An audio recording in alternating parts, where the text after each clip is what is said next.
from Hollywood this week, Bill Clinton is going to play himself in a movie about a little girl with cancer who wants to meet the president. Of course, Clinton isn't the first president to get into showbiz. Richard Nixon had an unsuccessful recording career, and who could forget Ronald Reagan's acting? Well, Ronald Reagan can for a start. Staying overseas, and a study of holy water in Lourdes and the River Jordan has found it's overflowing with dangerous bacteria. Are we surprised? I mean, who swims in these places? Sick people! Sick people! Every day a salmonella smorgasbord flops around in there looking for a miracle to happen. Of course it's contaminated. You know, it's not holy water, it's mad cow soup. And wouldn't you be pissed off if your sight was miraculously restored at Lourdes, but you caught a yeast infection in the pool? I can see, but I think I've got candida. Good news for that lovable Aussie film Babe recently. After censors in China reversed their decision to ban it, I think I know why they changed their mind. Research. If talking pigs can become sheepdogs, then, with a few injections, they could become Olympic swimmers. And that's good news. It's good news week.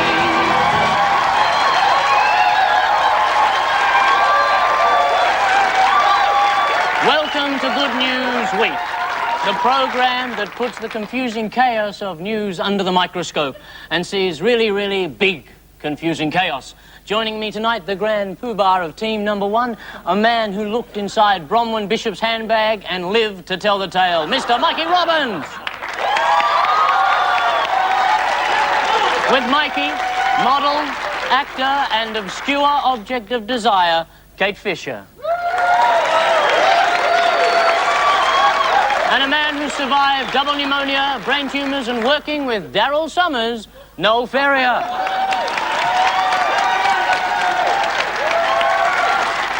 And the big cheese leading team two tonight, the man with the hairstyle of a monk and the sex life to match, Anthony ACKROYD. And a lady for whom the words big girl's blouse are woefully inadequate, the sleaziest singer of them all, Cruickshank.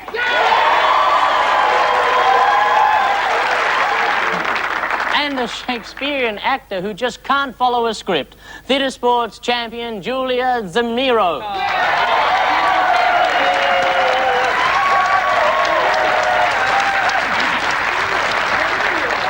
Been keeping up with the latest news, boys and girls? Let's find out. Mikey, Kate and Noel, what's this all about? We don't know. That's a party at Kate's place. Oh, I know who that is. That was Diana. That's Diana. That's Diana, and she's... Oh, she's... Is she putting out a single? Actually, I think you're right there, Kate. I think you're absolutely spot on. Yeah, I think what's happened here, team members, is that they've recorded Diana's mobile phone calls, usually consisting of ooh, ah, and ooh. Oh. And I'll buy it, I won't eat it. And they're releasing it. They've put a backbeat to it. It's going to be a single, I believe. Only a single? Oh, yeah. A boring CD. Well, if they threw Charles' stuff in, they'd have an album, but then the kiddies couldn't buy it. Well, you are right. Mikey is right. Whoa! Two Londoners have created a dance song by putting grabs of Princess Di's famous interview last year over a techno beat. And the princess is going to release her own album, which will include such greats as What Goes Down Must Come Up, The Windsor Beneath My Wings, and You'll Always Find Me on the Butler at Parties. Anthony, Sue and Julia, let's get onto the videotape. Oh, yeah. Oh, no. Street theatre. Oh, Mikey, what are you doing? Oh, yeah. Trying to borrow one of your shirts. Babies, nappies. Yes. You were there, I think. Now, you know, Paul, it's a special night tonight because, for once, my team outweighs the opposition. You mean in brain power, don't you? In sheer brain power, yeah. So, Sue, explain this. Well, Yeah, it's a about nappy thing. religion. And it's about people that want to sell religion need to sell it something different. You know, we've had it all, haven't we? We've had the speeches and everything. Now we've got the nappies, and they're running around the street selling God in a nappy. Obvious, really. Yeah. Yeah, why wouldn't you? And right.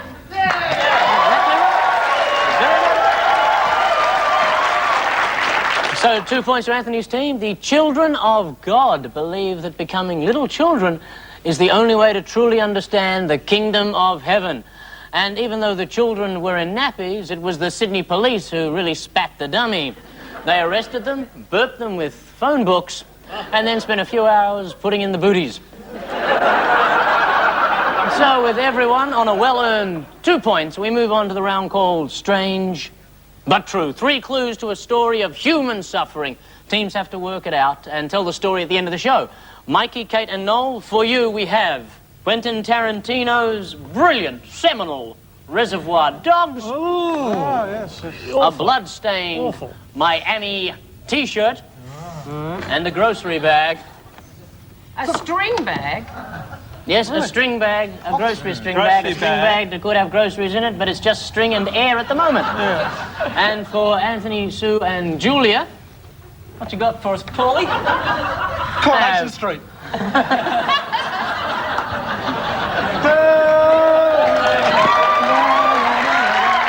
we have a Thomas the Tank Engine. Pass that around amongst yourselves. A danger high voltage sign. Oh, definitely for you, Sue. Why, thank you so much. And last but not least, a urine sample. Oh. So stay tuned for stories of pain and death a little later on. On to missing persons. Noel, dear chap, could you tell us who John Howard is kissing here? Dare I say, I think it's a male. You're kidding? Yes. I knew it. Is John on the turn?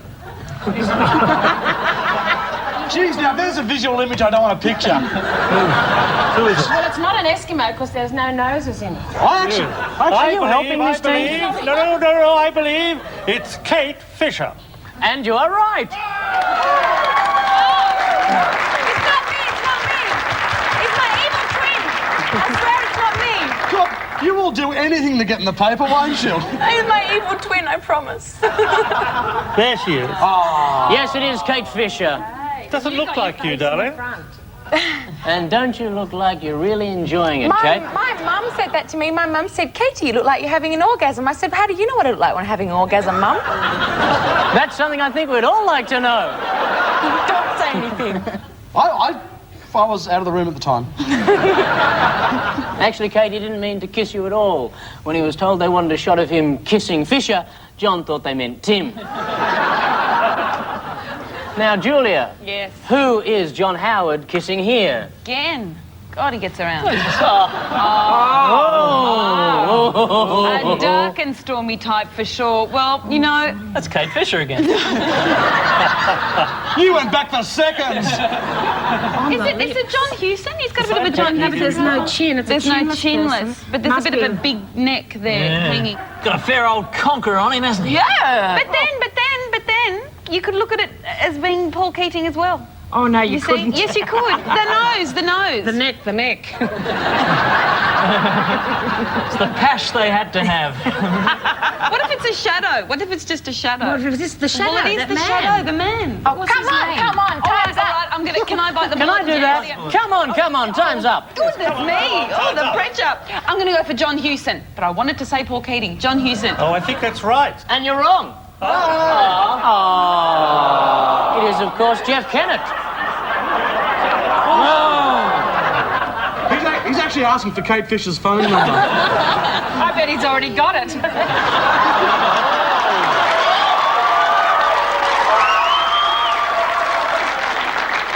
Yes. We've all got the yellow pages, come on. Yes, there's Jeff going in for the big kiss, and he looks like he's loving it too. I think Kirribilli House can look forward to some fairly wild spin-the-bottle nights coming up very shortly. Now it's time, of course, for tabloid roulette. 3 headlines from fine Australian journals. 2 are fake, 1 is real. Spot the real headline. You know the deal. Mikey. Okay, here we go. Dignity for sale at 70 with a blonde and a lizard costume. Yep. House of Horrors. Wife tells my favourite recipes. No. Braveheart shock. I was Mel's stunt bum. Apparently Mel's bum couldn't get the accent right. I'll confer with my colleagues here. Well, see, Mel's gotten his bum out before. Mel loves getting his bum out. I was around at Mel's place the other day walking, Mikey, here's my bum. I said, thank you, Mel, nice bum. Yeah. Did it look like the same one? Yeah, it looks the same as it always did. Happy, perky, up there, chirping. He's got varicose veins, you know. So nice to know. Just thought I'd tell you that. Not everyone knows that. Just. Mel Gibson's got varicose veins. Where? Big varicose veins. Just out of sheer perversity, I'm going to go for number 1. And you're right. Yes. Another point to your team. Dignity for sale at 70 with a blonde and a lizard costume. It's a story about Tony Curtis, whose current girlfriend, well, let's just say he's old enough to be her drooling, insane grandfather. At a Hollywood party recently, Curtis bumped into William Shatner and their toupee started humping each other. Now Tony's wig is pregnant. But good news is that Burt Reynolds has offered to take one of the puppies. Anthony, the headlines in your Seal section this week are: Mia Farrow to adopt orphaned alien teen. Tom and Nicole told find another baby machine. Exclusive pics. Macaulay Culkin on crack. Not a word. One of these is true, isn't it, Paul? Yeah. That's right, one is true. But two are false. Yeah, you're learning. It's week 3. Good on you, mate. Mia Farrow, I'm sure she would adopt an alien teen if she could, but I think she would, but I think Yeah. it's 2. I think it's because obviously someone is a baby machine, and they said no, find another one, Tom and Nicole. We don't like the way think- you're bringing up our children. No. Yeah. No. Yeah. So we go for number 2. Number 2? I personally like number 1, but we'll go for number 2 as well. It is right.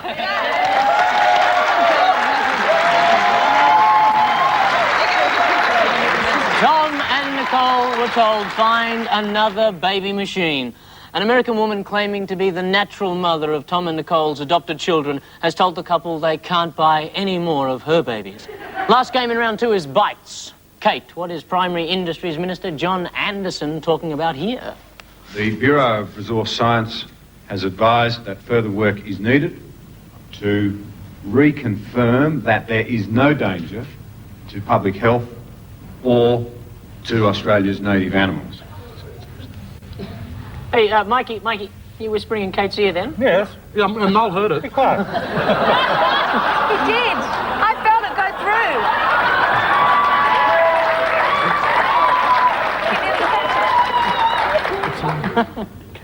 Is it?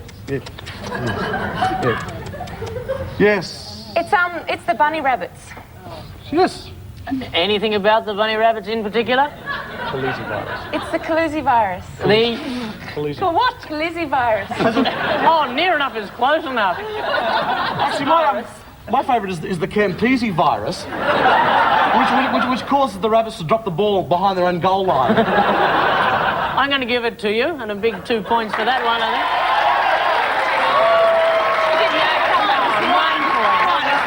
Come on, she didn't get it right. That's the score. Oh, I just thought it was the most Kaluzi, brave Kabonsky, attempt at trying to get Kabonsky. something correct. That was just, I'm going to give him 2. We can't argue with breasts. Yes, we can. Yes, we can. All right. Well, maybe we can't. No, put them away. The government has decided to delay the official release of the Khaleesi virus until more tests have been done.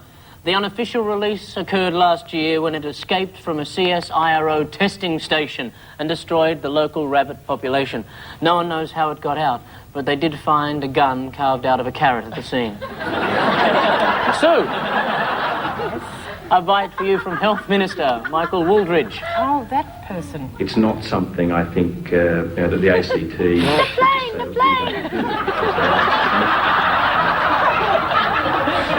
I didn't hear what he said. Yeah, Paul. The plane!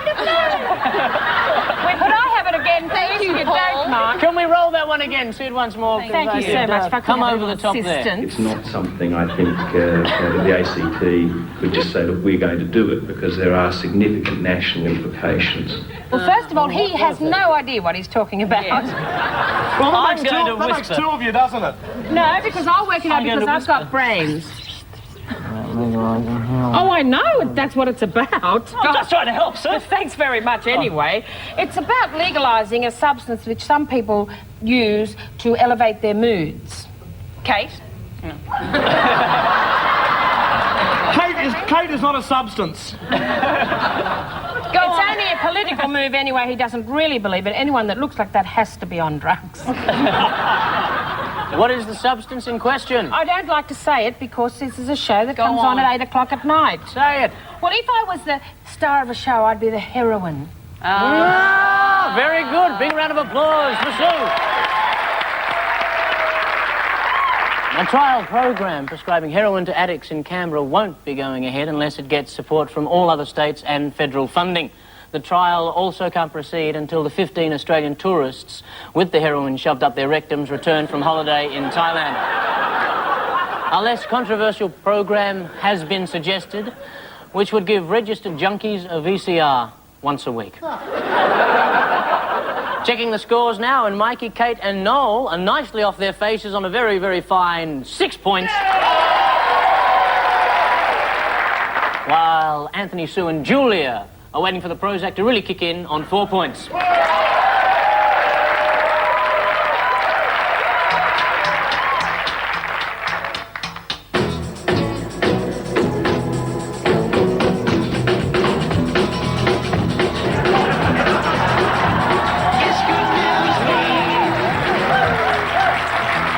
Round 3, the award-winning Odd One Out. Mikey, Kate and Noel.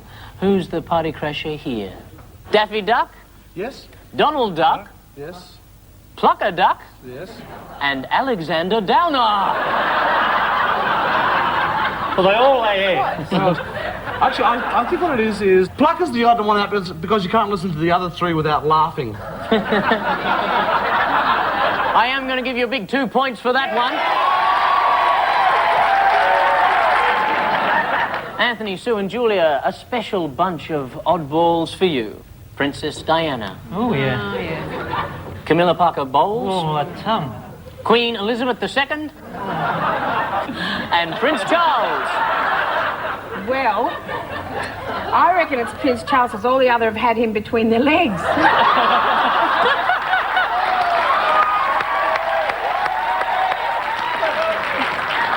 I'm gonna crank out a big 4 for that.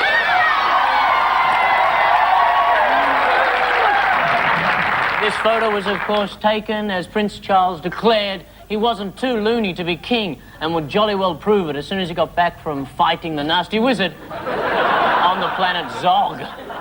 So Mikey, Kate and Noel are on the right royal 8 points. And Anthony, Sue and Julia are kicking the corgis on 8 points. This is going to be a tiebreaker. Both teams level pegging on 8 points. This is the one that's going to make or break. A possible 2 points for each team, depending on how well story time does go. In strange but true, earlier on in the evening, Mikey, Kate and Noel received Reservoir Dogs, a bloody Miami T-shirt and a grocery bag. What terrible tale do they tell? Well, it's a bit of a shocker, isn't it, really? Terrible story. Sad. Depressing. These dogs got out of the reservoir. No, it's actually, and my friend Noel and my friend Kate will help me out here, that it was a story of two idiots, and I use the word idiots precisely. Noel and Mikey. Thank you. Yep. Yes. Who robbed a convenience store, hence the grocery bag, which it still looks like an old pair of wife fronts. And the guns went off and they shot each other.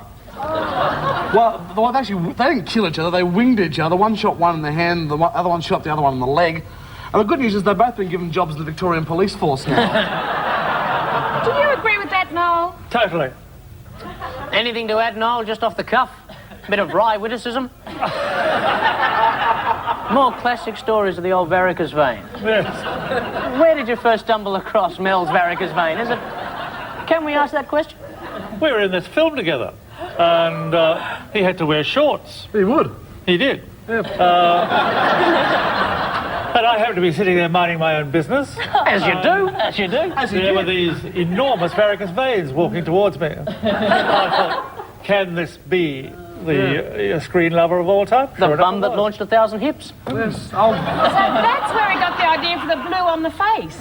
Wes Denny and Gene Caddy did try to rob a Miami supermarket, but things didn't quite go according to plan. Gene accidentally shot Wes in the thigh, and Wes instinctively fired back. hitting Jean in the legs. I knew there was a mistake, said one witness. They were the only ones bleeding. Wes and Jean had obviously lined up in the 8 IQ or less aisle. Witnesses disagree on what was shouted as they drew their guns. Some thought they heard, "This is a stuff-up," while others swore it was, "Stop or I'm shot." Anthony, Sue and Julia. Yeah. Your clues were Thomas the Tank Engine, Yeah. a high voltage sign, and a urine sample. Oh, yeah. Do you want to go first, Julia? Well, I think it was something, I think because a lot of stories about children dying on train tracks always are in the paper, so I'd say a small child went across and tried to get his Thomas the Tank Engine from the track, had a wet nappy on and electrocuted himself. If you will allow me to tell the true story, Have respect for Sue, please. there was an electrician from Wollongong. That's a limerick. Once there was an electrician from Oh Wollongong, my God, he had a mighty big... Wollongong, and Varicose veins. Wollongong, and As you would, as he did. Thank you, Noel. And because he had varicose veins, he couldn't get a girlfriend, and he fell in love with the Thomas the Tank Engine, and they had down their business. And he became pregnant, and they had to give him a urine test. And he had a little tender behind. My God, you... That's it, is it? I'd like to have a go, Paul. I ask you, it's true. So Anthony will now give the predictably true answer. Yes. Go on, Anthony. Paul, as much as I respect the answers given by my teammates, Thank you, Anthony. let's face it, they suck. Yes, but what about the answer? I'm sorry, Julie, I didn't mean to speak about Got myself. so much like to that. teach me. She sure has. But anyway, Thomas was chuffing along. Chuff, chuff, chuff, chuff. And she's multi-talented. Right. If you will take the A train. Sue's available for children's parties and... Or anything. It's a good job being a jumping castle. I do that when we go to school.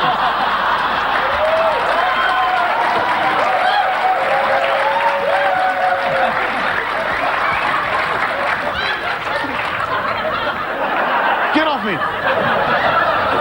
Excuse me, Anthony's trying to give our answer. You go on, Anthony. It's better than being inside Fat Cat. Anyway. As you'll find out.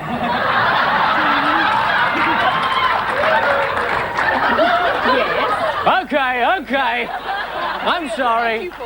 A little bit of decorum. Let's come back home right now and hear Anthony's answer. Chuff, chuff, chuff.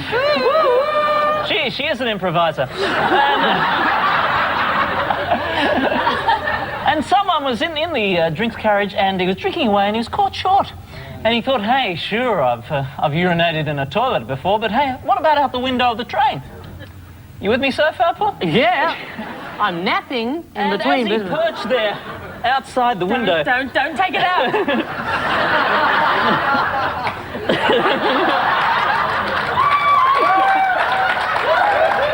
It's more of a 9-volt battery, really. It's shocked you before, Mikey. Anyway. The stream of wee-wee connected with the high voltage pole and Went back up. I'm talking hot dogs. Anthony is correct. A young Englishman was killed when he urinated off a railway bridge and hit a power cable carrying 25,000 volts. Oh. Apparently the current travelled back up the stream and gave him a very nasty surprise. Kate's the only one really affected by that for some reason. The deceased wasn't a religious man, so his family decided against a priest for the funeral and had him earthed by an electrician instead. So before that, both teams were level pegging on 8 points. I decided to give Mikey's team a big 4 points for the strength, integrity and courage of their answer. And I've decided to take 4 points... Tells one story. away from Anthony's team because it was too long-winded, dull and boring. I'm sorry, that's just my decision. Like it or lump it. Fabulous brain. Mikey's team are the winners tonight. The man who's in love with me. Grow up. Yours was like play school on bad acid. Fabulous story. 3 fabulous brains. 1 miserable story. I'll give him the game. If we can just stop fighting amongst ourselves for 1 minute and be a happy family. Why? So, right now we say thank you to Mikey Robbins, Kate Fischer and Noel Ferrier. And we say goodnight to Sue Cruickshank, Julia Zemiro and Anthony ACKROYD.